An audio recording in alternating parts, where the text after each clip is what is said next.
Los trastornos funcionales son muy heterogéneos. Heterogéneo quiere decir cambiante, y cada persona tiene su sintomatología distinta. Esto también ocurre en las crisis y también ocurre en las epilépticas, que son variadas, ¿no?, en cuanto a sintomatología. Pues en las funcionales también ocurre lo mismo. Entonces, existen pacientes que tienen crisis con convulsiones, en las que caen al suelo y pueden convulsionar y asemejan mucho a una crisis convulsiva epiléptica, pero luego hay crisis funcionales que son o consisten en una desconexión del medio, donde el paciente se queda perplejo y reactivo, y que también se pueden parecer a las crisis epilépticas de ausencia o sin preservación del nivel de consciencia.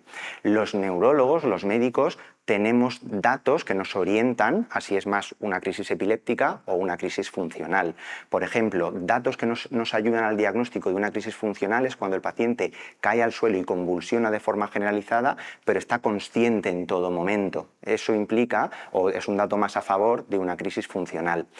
Una convulsión que sea muy prolongada, normalmente más de 2 minutos, 3 minutos, o bien es un estatus epiléptico, que en el fondo es más raro, pero si además el paciente no se hace daño, no se hace muchas lesiones y está convulsionando durante mucho tiempo, 10, 15, 20 minutos, eso es un dato más a favor de que pueda ser una crisis funcional.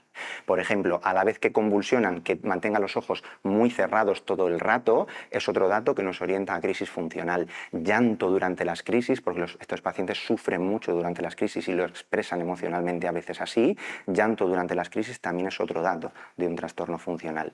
De forma que existen múltiples signos que al neurólogo nos ayuda a poder diagnosticar si eso es una crisis epiléptica o es una crisis funcional.